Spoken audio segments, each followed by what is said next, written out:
안녕하십니까? 오늘은 기존 하수처리장에 고도처리 시설을 설치할 때 반드시 검토해야 할 사항들에 대해 자세히 알아보겠습니다. 오늘 발표는 크게 4가지 주제로 진행됩니다.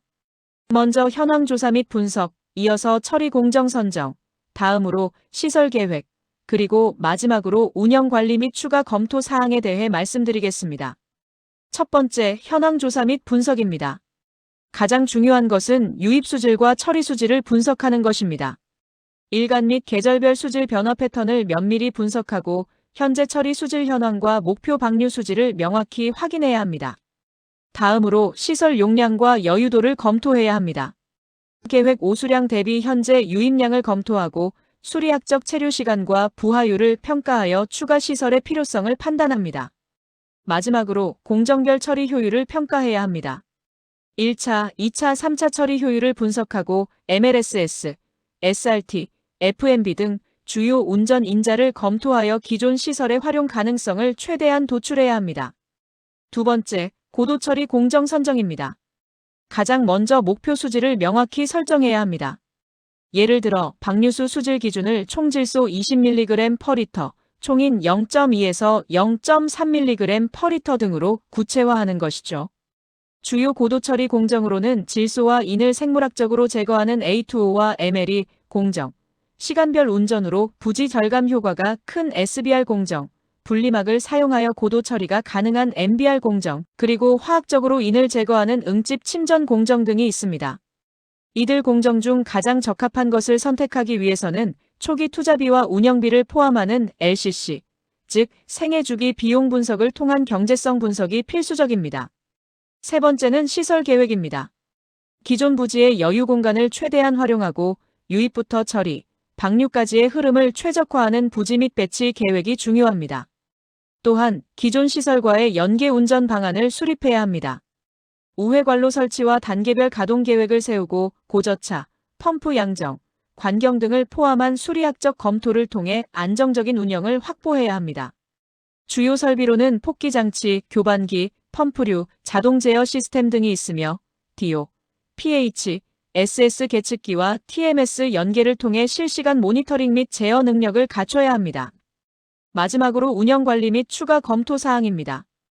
효율적인 유지 관리 계획 수립이 중요합니다. 정기 점검 체계를 마련하고 운전 매뉴얼을 수립하여 예측 가능한 운영을 해야 합니다. 또한 수질 관리 시스템과 예비품 관리를 철저히 해야 합니다. 법규 및 인허가 측면에서는 환경 영향 평가, 사전재해 영향성 검토, 그리고 수질 오염 총량제 반영 등을 빠짐없이 진행해야 합니다. 마지막으로 비상 대응 계획을 세워야 합니다. 정전, 설비 고장, 충격 부하 등 다양한 시나리오에 따른 대응 방안을 마련하고 우회 방류 대책과 악취 및 소음 관리 방안까지 고려해야 합니다. 지금부터는 오늘 발표 내용에 대한 확인 문제를 풀어보는 시간을 갖겠습니다. 총 10문제가 준비되어 있습니다. 문제 1번입니다. 기존 하수처리장에 고도처리 시설을 설치하기 전 현황조사 단계에서 반드시 분석해야 할 3가지 주요 항목과 그 목적을 설명하시오.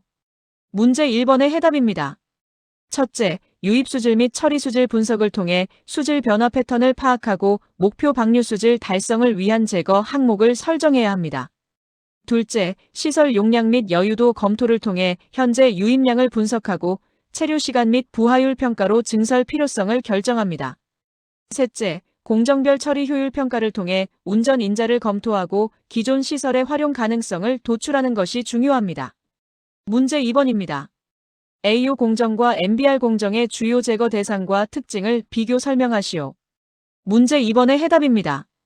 먼저 AO 공정은 질소와 인을 주요 제거 대상으로 하며 생물학적 처리로 별도의 약품이 불필요하다는 특징이 있습니다.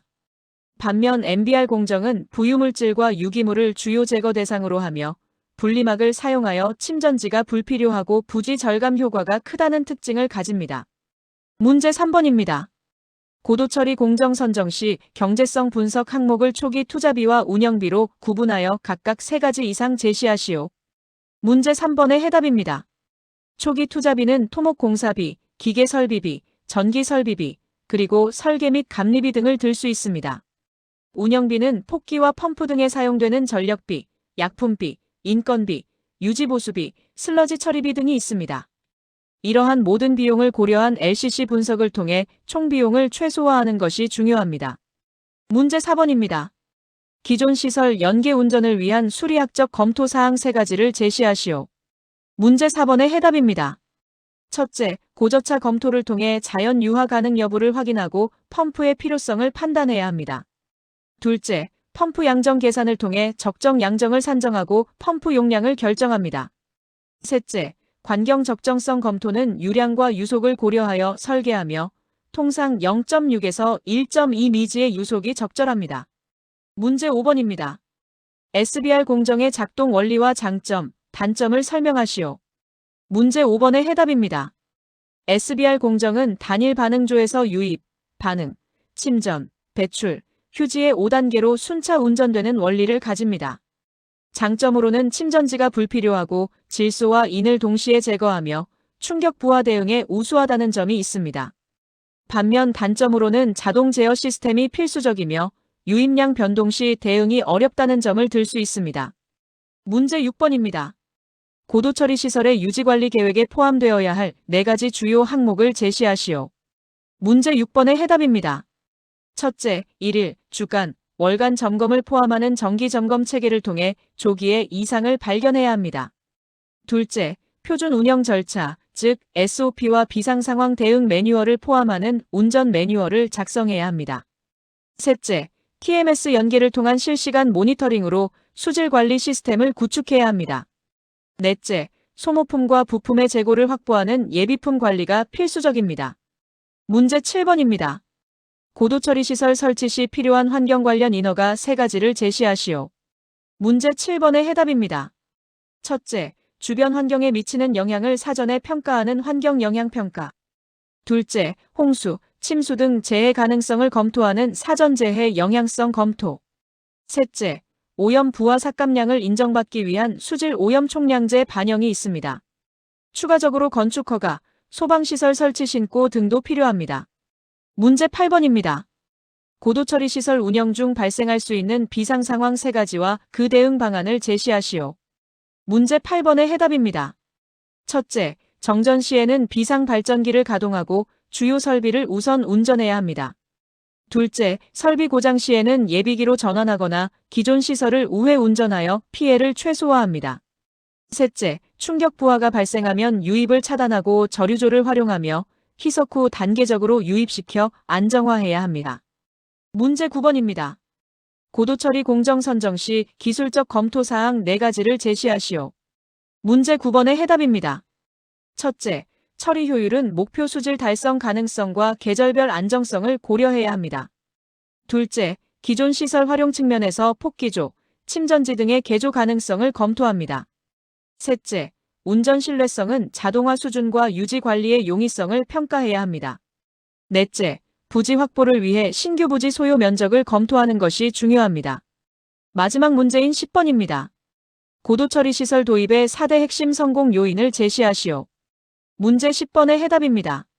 첫째, 기존 시설과의 연계성을 통해 전체 시스템의 효율을 극대화해야 합니다. 둘째, 단계별 시공 전략을 통해 가동을 유지하면서 안정적으로 사업을 추진해야 합니다. 셋째, LCC 분석을 통해 경제적인 공정을 선정하여 경제성을 확보합니다. 넷째, 전문 인력 확보와 자동화 시스템 구축으로 안정적인 운영 시스템을 갖추는 것이 핵심 성공 요인입니다.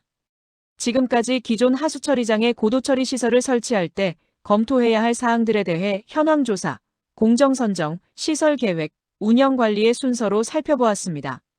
시청해주셔서 감사합니다. 구독 및 좋아요는 영상 제작에 큰 힘이 됩니다.